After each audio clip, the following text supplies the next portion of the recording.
Alors, côté pile, eh bien, le monde entier se convertit rapidement à l'éolien, au solaire. Mais côté face, nous sommes dans la main de la Chine pour nous équiper. C'est ça aujourd'hui, la réalité. Bonjour Philippe Escande. Bonjour David. Bonjour Philippe, tous mes voeux.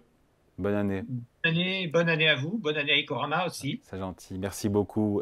Philippe Escande, éditorialiste au Monde. Déjà, on peut se féliciter déjà de vous avoir dans l'émission, Philippe, mais de cette réalité, beaucoup de pays, partout dans le monde, et pas seulement en Europe, accélèrent et se convertissent aux énergies renouvelables. Vous avez des chiffres pour nous d'ailleurs, hein. Oui, oui, tout à fait. C'est pas les miens d'ailleurs, ce sont ceux de l'Agence internationale de l'énergie, hein, l'AIE, qui tous les ans fait un grand rapport sur les énergies renouvelables. Il est sorti hier, ce rapport. Et effectivement, il montre, enfin, il démontre, ou plutôt il confirme en fait que les énergies renouvelables ne sont plus du tout anecdotiques. Elles sont même en train de devenir dominantes dans le mix énergétique mondial.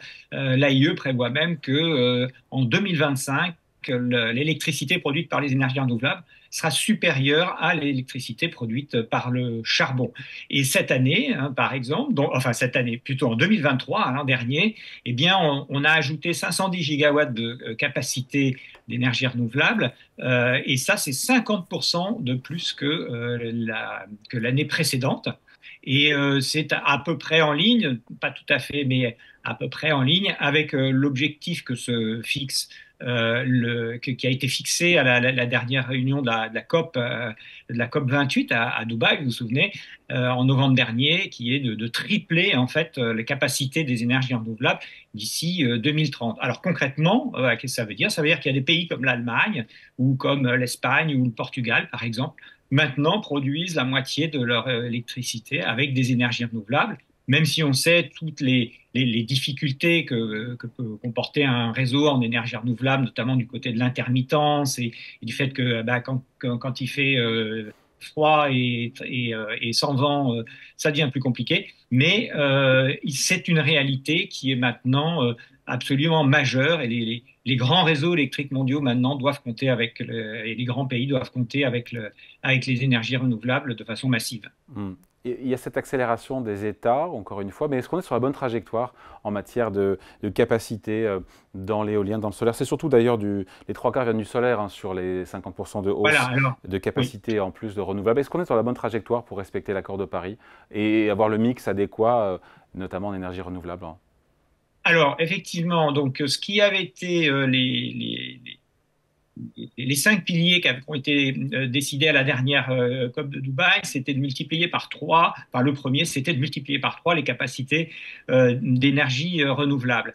Dans ce domaine, effectivement, les trois quarts, c'est du solaire. Maintenant, on sait que l'éolien terrestre est important, mais il commence à stagner, ça devient de plus en plus difficile d'installer des installations. Et que de l'autre côté, l'éolien offshore est en phase de montée en puissance. Donc, on est vraiment plus dans le solaire. Est-ce qu'on est sur sur la bonne pente? Actuellement, selon l'AIE, on devrait multiplier les capacités par 2,5 à 2030 si on est sur cette trajectoire. Ça veut dire qu'il faut faire un peu plus. Et ce que dit l'AIE, c'est que faire un peu plus, ça veut dire en fait convertir les pays du Sud aux énergies renouvelables. Et là, ça devient plus compliqué. Les pays du Sud, notamment les pays asiatiques, hein, qui sont des très gros consommateurs et donc des très gros émetteurs, hein, l'Inde, l'Indonésie, le Vietnam, la Chine évidemment, bien que la Chine, ça soit quelque chose d'assez à part, mais ces pays d'Asie et notamment d'Asie du Sud doivent en faire plus et pour cela, il faudrait les aider et que la seule façon d'arriver à cet objectif de multiplier par trois les capacités en 2030, c'est effectivement d'aider, notamment financièrement, les pays du Sud, ce qu'on appelle le Sud global maintenant, qui est un peu un nouveau concept, eh bien, de se convertir massivement aux énergies renouvelables. Et ça, ben, on n'en est pas encore sûr. On sait qu'aujourd'hui, voilà, l'aide au développement et aux pays du Sud, elle n'est pas forcément à la Hmm. hauteur qu'on espérait auparavant. Ouais. Donc il y a cette volonté politique, en tout cas dans les pays occidentaux, mais il y a aussi une aubaine qui est liée à l'effondrement des prix des panneaux solaires qui ont baissé de moitié l'an dernier. Et on passe du côté pile au côté face. C'est une bonne nouvelle que les prix soit plus bas, puisque ça permet de s'équiper en énergie renouvelable pour moins cher. C'est du fait de la Chine, encore une fois, si les prix s'effondrent. Et puis après, on parlera du fait que les grands producteurs, les grands fabricants aujourd'hui de panneaux solaires sont chinois. Et dans l'éolien, c'est en train de bouger aussi, hein. Les cartes sont rebattues. Oui, oui, oui, tout à fait. En fait, tout ça, c'est la même question, hein. C'est l'éléphant dans la pièce, c'est la Chine, hein, très clairement. La Chine est à la fois le premier consommateur, hein, on l'oublie un petit peu souvent, mais c'est le pays qui installe le plus d'énergie renouvelable au monde. Il en installe par exemple, en 2023, il en a installé autant que le monde entier en avait installé en 2022. Donc, c'est absolument considérable. Donc, on ne peut pas dire qu'ils font rien.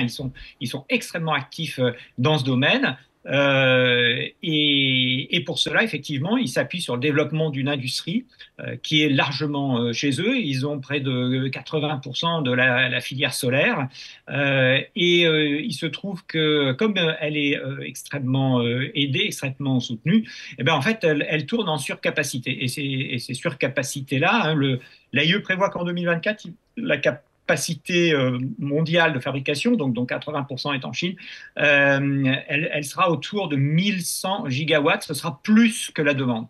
Donc évidemment, dans ces conditions, les prix s'effondrent. Ils s'effondrent parce qu'effectivement, il y a un effet d'échelle, mais aussi parce qu'il y a une surcapacité qui fait que... Et donc ils ont réduit les prix des panneaux solaires ont diminué de 50% en 2023 par rapport à 2022. Vous vous rendez compte, et là aussi encore extrêmement puissant.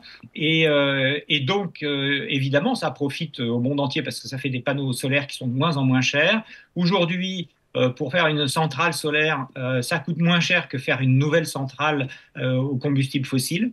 Et probablement, dans un an ou deux, ça sera moins cher même que les centrales à combustible fossile existantes. Donc, effectivement, c'est une bonne nouvelle parce que ça permet d'accélérer. Oui.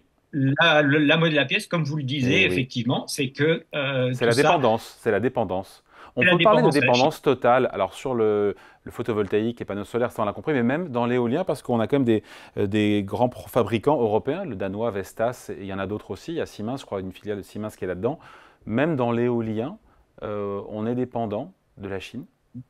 Oui, bien sûr, parce que toute la partie, notamment dans l'éolien, toute la partie, les moteurs ou les composants des moteurs, à un moment donné, on bute sur une domination chinoise. C'est exactement la même question que dans la voiture, c'est-à-dire qu'il y a des éléments clés, notamment dans qui tournent autour de la motorisation, qui sont en très grande partie fabriqués en Chine, avec des matériaux, notamment les terres rares et un certain nombre de matériaux sensibles, qui proviennent tous de Chine. Donc on se retrouve aujourd'hui, mais c'est le cas aussi dans la voiture électrique d'ailleurs, on se retrouve dans une situation très paradoxale où si on veut accélérer dans ce domaine-là, il faut aller chercher ce qu'il y a de moins cher et c'est ce qui est le plus intéressant, mais qu'en même temps, aller chercher le moins cher, c'est de se jeter dans les bras des Chinois. Avec des risques, évidemment, des risques géopolitiques. Hein. On imagine bien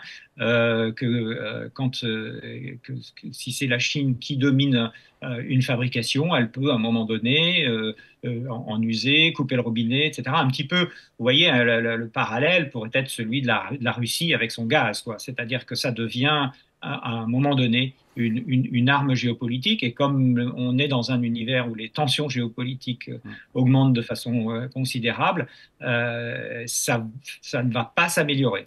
Il y a un autre facteur. Ouais. Oui. Non, allez-y, pardon, je vous ai coupé, allez-y.